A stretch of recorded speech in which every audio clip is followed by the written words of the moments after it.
How is AI adoption transforming traditional career paths and reshaping the future of technology leadership? Well, on today's episode of the Tech Talks Daily podcast, I'm going to be speaking with Sam Burman, a partner at Heidrick and Struggles, and they're a premier provider of executive search, corporate culture, and leadership consulting services. But today, Sam's going to be bringing with him a wealth of knowledge on the AI recruitment arms race, which is something that's disrupting established hiring models and propelling fresh talent directly from universities into influential leadership roles. So he's going to share how AI is creating new roles, changing compensation models, and driving a renewed focus on ethical adoption. And I'm also hoping we'll draw on some of his insights from the Heidrick and Struggles latest report, surveying executives in AI and data analytics.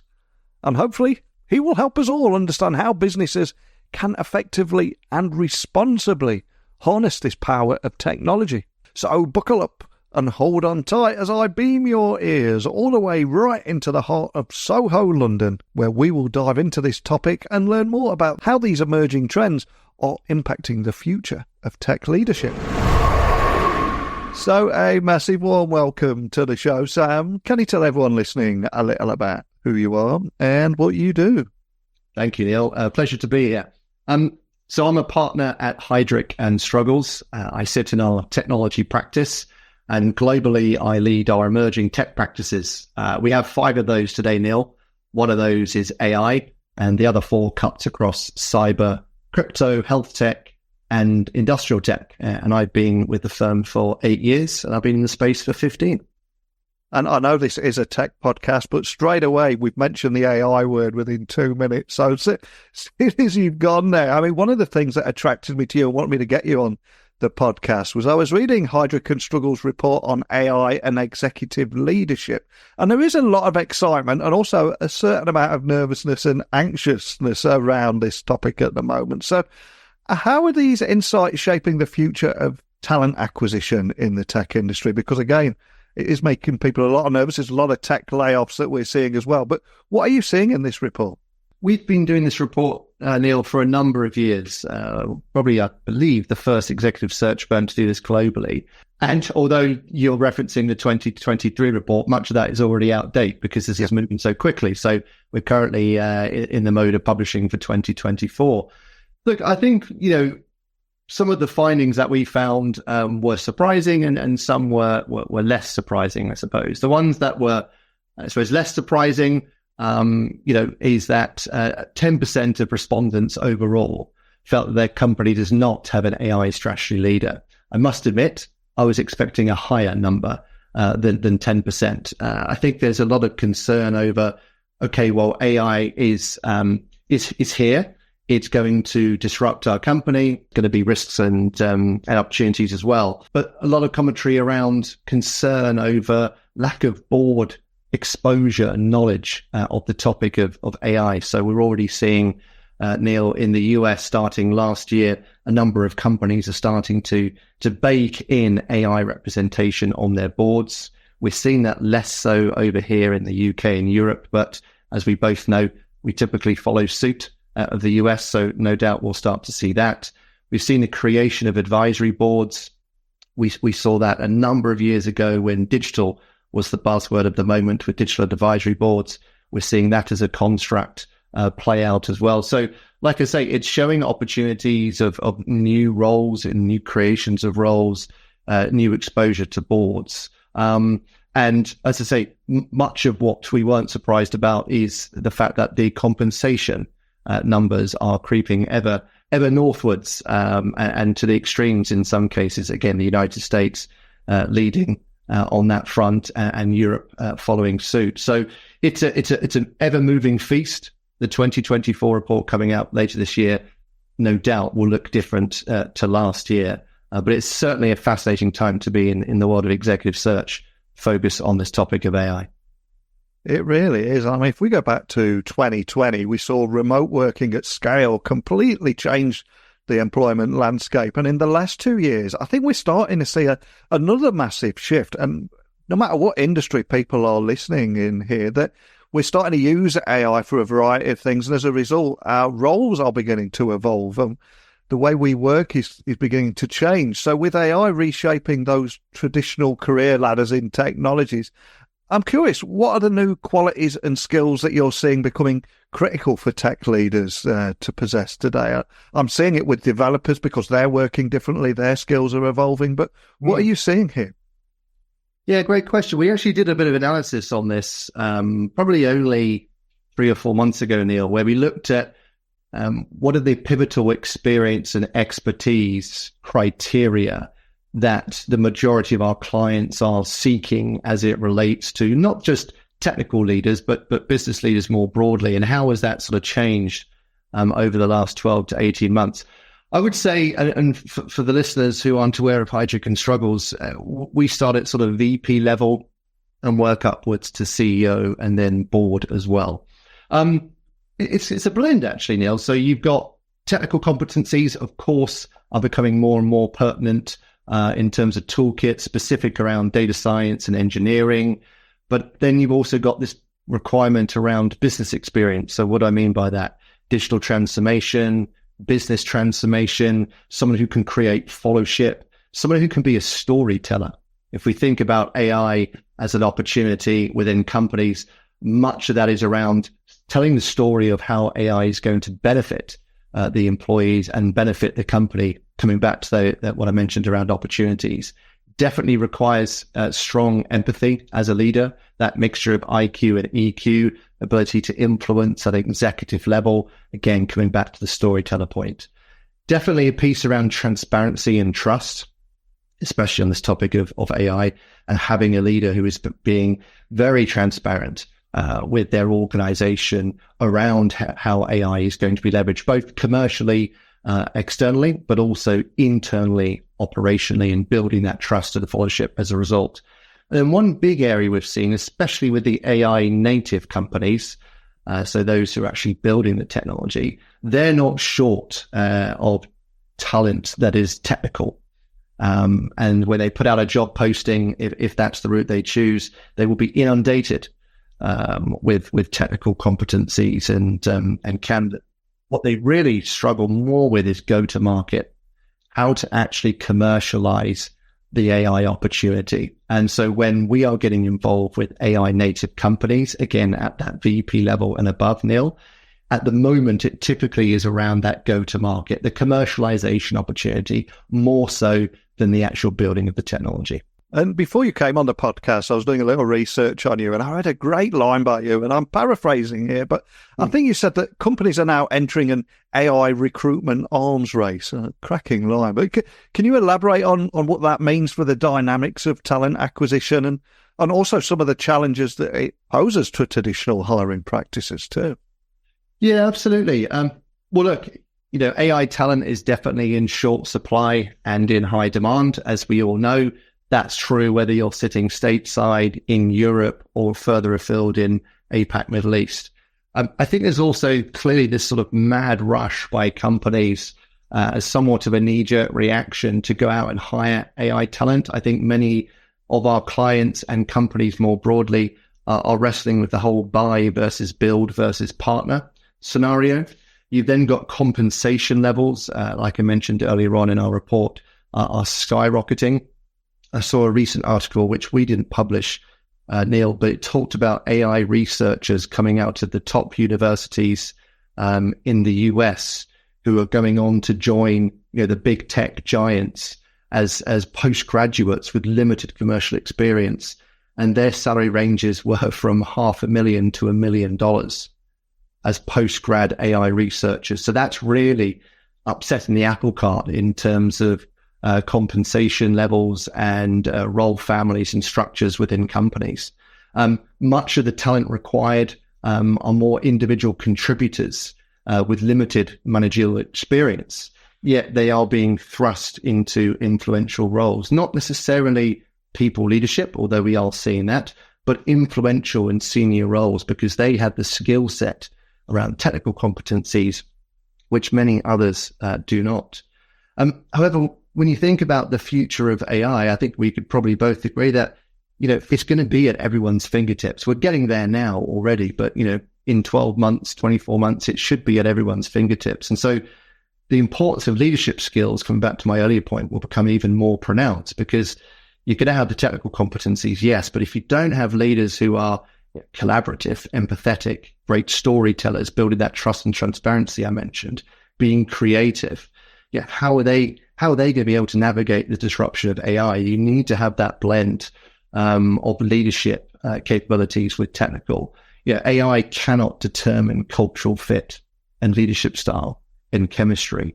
It can determine a number of things, and you can use it for recruitment purposes, which is perhaps where your question was also leading, but it can't yet help you define those three things of cultural fit, leadership style, and chemistry.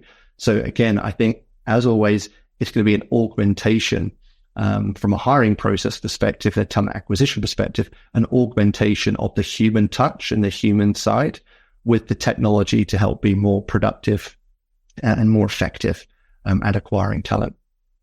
100% with you, and that cultural aspect is so often neglected. So given the rapid ascent of fresh graduates into significant roles too, Sam, are there any long-term implications you think that trend will have on the development of future tech industry leaders? Because again, so much happening in this space, isn't there?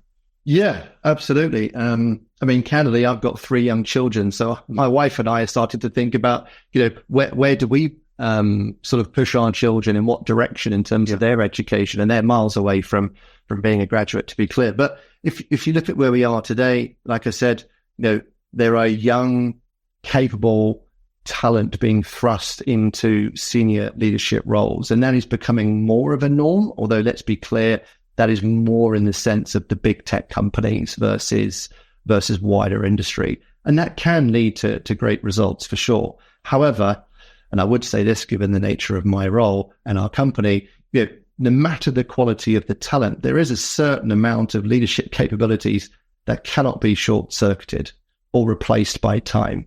Strong element of time served, being coached and mentored by leaders who've got the battle scars and being through changes and transformation periods like the one that we're in now.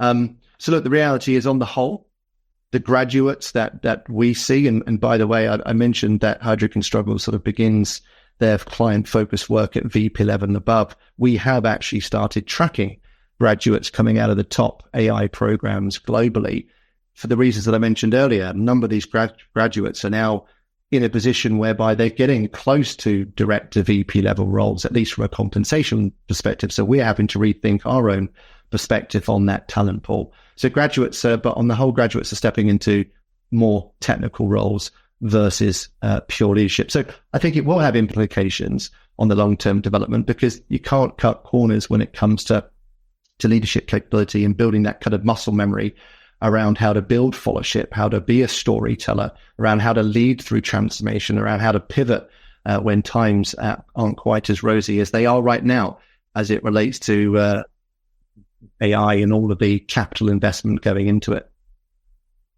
And you mentioned that your children are very small, many years from graduating, but in the future, when they do reach that phase in their life, do you think partnerships with top universities will become the norm, transforming the way tech companies identify and cultivate emerging talent? Because it certainly seems like that's the way it's heading, but do you have any examples of what you're seeing as maybe early successful collaborations of them? Yeah, I mean, there have been various press releases, Neil, over the last couple of years where big tech companies are actually hiring full university lab departments, which is causing a real problem, because at the end of the day, everyone within reason have their price, and therefore when the big tech companies come knocking on the door with a large checkbook, it becomes hard to keep them in education. And so, on one end, you've got the universities who, if they face that problem, I mean, huge challenge and frustration from their side, because they're losing talent before they even complete university.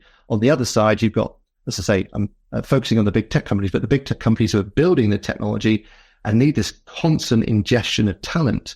They have to go and look in places where perhaps they haven't looked consistently before. And university labs, especially those, which are top of their game, is a great place to search for that talent. I mentioned earlier on, we've been tracking talent coming out of these programs, again, stateside in Europe and further afield. But other thought to ponder, Neil, perhaps is, if universities start to struggle to find, capital allocation for the compute cost that it will need to drive the most cutting edge AI research within their universities, then the question to put back on us, you as listeners, is, well, will the future best AI talent necessarily come from these masters and PhD programs, or will actually they become directly out of big tech themselves? Because big tech will have the funds and the allocation to constantly drive this cutting edge technology, which will be driven by compute cost and power as well. Again, open question. I don't know the answer to that, but it is something to think about in the future. But yes, right now it's a top breeding ground for companies to seek AI talent, but specifically on the tech side and specifically on the research side. Again, less so on this leadership capabilities and credentials that we've been talking about. And we have been on quite a journey over the last 12 months. I was at a lot of tech conferences last year, spoke with a lot of business leaders. Many were scared about AI. Some just banned it straight out of the traps there. Others were concerned about company data being used in language learning models. But we've overcome many of those challenges. And I'm now seeing business leaders being more open, wanting to embrace it. But again, knowing what to do, how to start, that is a little bit nerve-wracking. So in your view, how should companies balance that push towards innovative AI technologies with the need to adopt these tools responsibly and ethically? Because it's quite a tricky balance, isn't it? Absolutely, yeah. I couldn't agree more. It's very much a balancing act, and certainly I'm a proponent of making sure that with any technology, you're balancing it responsibly and ethically. I think you mentioned there that initially, companies and leaders were, let's say, more focused on the risks versus opportunities and being more apprehensive and pessimistic. I thought it was interesting. We, as a firm, attend Davos every year, and we have for as many years as I've been here and beyond, so going 10 years plus. And coming out of Davos this year, it was really interesting to see the sentiment had shifted from 2023, where every newspaper you open or every news outlet that you click on your phone was talking about the risks of AI and kind of the second coming of the Terminator, if you will. Whereas in Davos, business leaders and government leaders, much more balanced perspective coming into 2024, still thinking and discussing risks, but counterbalancing it with opportunities. And certainly for those who were representing non-tech native companies, there was the sort of sentiment of, being a fast follower is a sensible approach to consider at this moment in time. Leave the driving forward of the R&D and the big ticket spending and the big ticket hiring to the tech builders who are leading the charge in moving the needle on the technology itself. Don't rush to go out and completely rip up the rule book of your company, to completely tear up leadership structures before you really understand as a company or indeed a government, where you want to play, which lane you want to focus in on, rather than trying to bore the ocean as it relates to leveraging AI within your company. So, our advice to clients, certainly when it comes to human capital, and how to apply that human capital to certain AI transformation strategies, is select use cases first. Don't try and apply either a leader or a group of leaders to try and solve the entirety of the AI opportunity within your company. Hopefully you can get there where AI becomes a holistic focus of your company, much like digital transformation did when that journey started over a decade ago. Pick use cases, prove the value, and then move into sort of company-wide adoption. Take that same approach with human capital. We are starting to see, and have done over the last few years, the emergence of the chief AI officer, or a job title which is similar to that. Again, it might surprise you to hear me say this, Neil, that's not necessarily the answer for every company. It's not a silver bullet, but bringing in talent who at least can take ownership of your AI strategy, whether it's one person or a collection of people, is critical. Because otherwise, you're going to have a bunch of sort of innovation speedboats flying off in different directions, and they're not moving towards the same goal. So driving innovation forward, in parallel with safety, rather than letting safety restrict what you do with the innovation, I think is probably a good way to look at it. I heard that from a speaker at a recent AI event, and I thought that was a really interesting way of approaching the balancing act that you speak of. Yeah, it really does. And looking back at the journey we've been on over the last 12 months, from those early reactions to where we are now to AI, it feels like almost a step-by-step walk through the Kubler-Ross change curve, judging by some of the reactions. But there is a lot of hype around this, and it is easy to get distracted by shiny technology and less about the real-world problems that we're solving here. So can you explore some of the most compelling use cases of AI that you've come across in your work, and how these applications might be influencing strategic decisions in boardrooms? Because there are so many opportunities and benefits here, and it'd be great to bring that to life with some of the things that you're seeing. Yeah, I think most of our clients, and again, our clients range from startups to enterprise, from private capital to PLC, across every industry, vertical and sector you can think of. So we have a wide array of clients who are approaching this in different ways. I would say to you on the whole, Neil, that most of our clients and organizations more broadly are approaching this in the way that I had mentioned just now, which is looking at use cases. Customer service being a key one. I don't know if you saw the article maybe about a month ago. Klarna did a partnership with OpenAI to create their own OpenAI powered chatbot, which can do the work of 700 customer service agents, which led to significant cost savings, but a mass improvement in Net Promoter Score for customers, looking to seek answers for challenges that are having with the Klarna product. So not only does it cut the cost of the customer service agents and all that attached, it actually lowered the solve time. Forgive me for getting the numbers perhaps slightly off, but it was solve time went from somewhere like 10 minutes down to 2 or something to that effect. So customer service is a key one. We do a lot of work with companies in the content creation industries, and I remember reading press articles and similar only 5 years ago, which was talking about content creation will be one of the last industries to be disrupted by AI. Well, the reality is we get to 2023, 2024, and actually that's one of the first that has been disrupted. So now the sort of work that we're doing with some of the content creators is really how do they actually not only leverage generative AI to create better content more quickly, more effectively, better content, doing it more cost effectively, but how can they use it as a competitive advantage versus their competitors? So that's been a big piece around implementing Gen AI into content creation.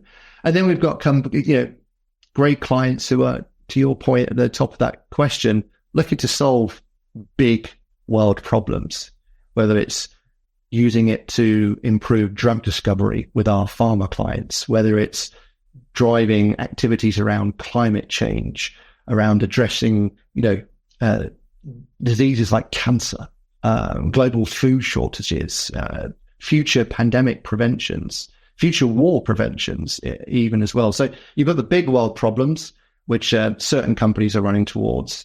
And then I would say the majority of our clients are focusing on the value add, proving those case studies, whether it's around product development, whether it's around driving improvements in customer service or better content creation for our content creating clients. So many different examples, but I would say they're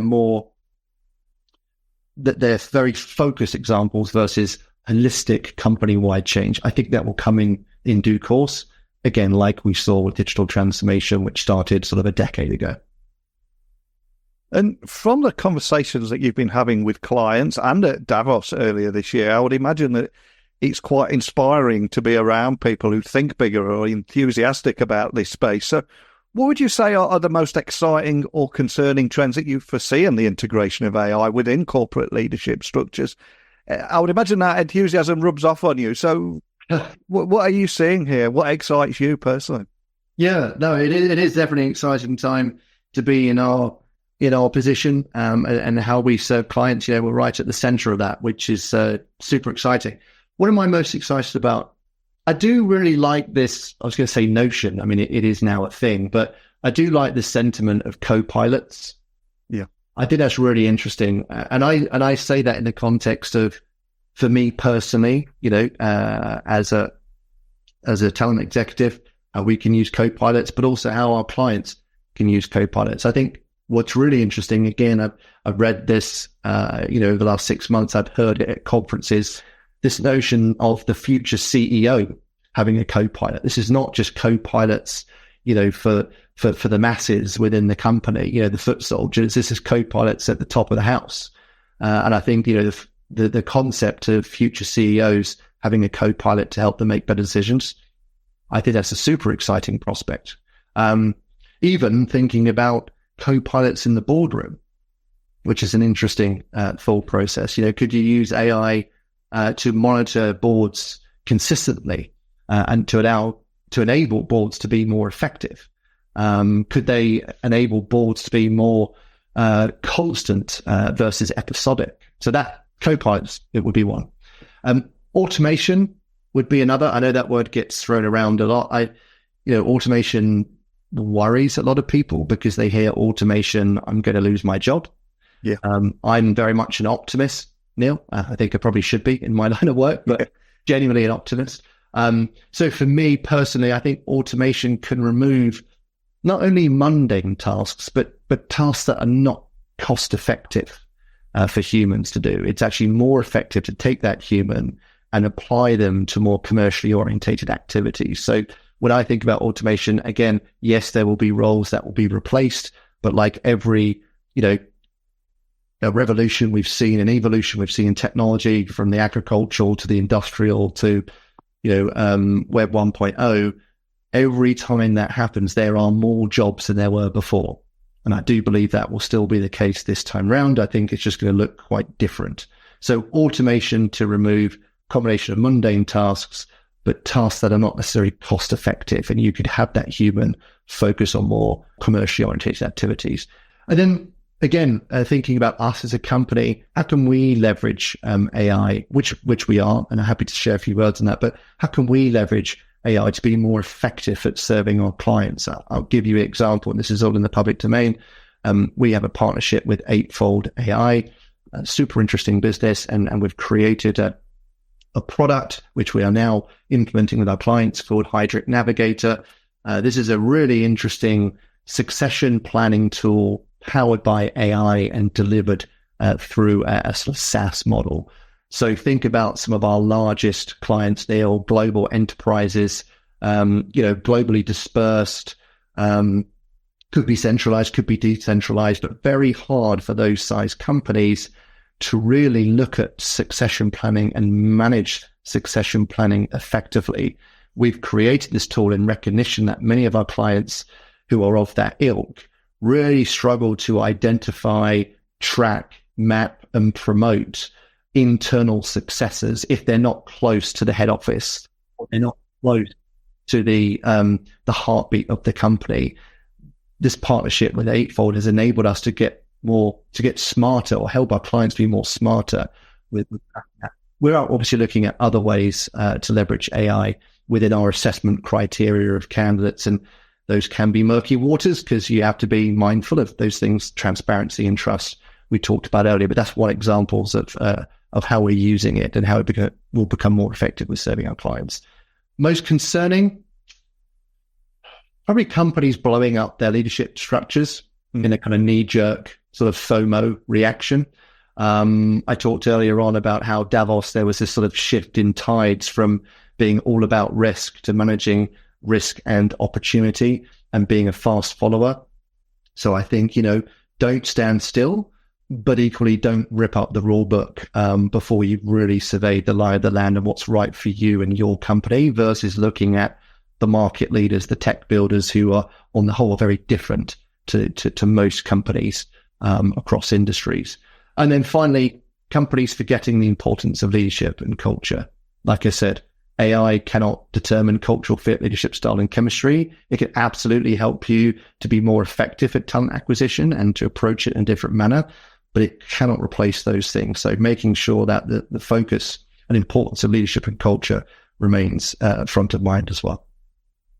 And I think they are powerful points to end our conversation on today. And I know how incredibly busy you are, and can't thank you enough for taking the time to come on here and share your insights with everyone today. But I'm going to see if there's something we can do for you now as a small thank you, because some of the biggest names in business, VC funding and tech have either been guests or maybe even listened to this podcast. So if there is one person that you'd love to have a private breakfast or lunch with, who would it be and why? He or she might just be listening to this, and we'll see what we can manifest together. But who would it be? Yeah, great question. I'm going to give you a name who, if he's listening, great. I imagine his calendar is somewhat busy. Elon Musk. I know he does divide opinion, and I have deep conversations with friends about this who perhaps are less supportive. I'm a huge supporter of Elon in terms of what he's done. I think, the ability to sit with him over breakfast or dinner and just ask him questions around, why is he trying to solve all of these world problems himself? Tesla was one thing, obviously SpaceX, you've got Solar City, what he's doing around with Neuralink. I just think it's incredible that one individual is looking to solve so many world problems. And you've not asked me a question of what book would you read, but the two books that I've read on him, the first one by Ashley Vance, and then the one I'm currently reading now by Walter Isaacson, just a really interesting insight into him as a leader. Just doesn't take no for an answer. If anything, that encourages him. He's tackling some of the biggest world problems in terms of electrification, space travel, and solar energy. So that would be super interesting. I'm guessing he's somewhat busy, Neil, but if you can make it happen, that would be amazing.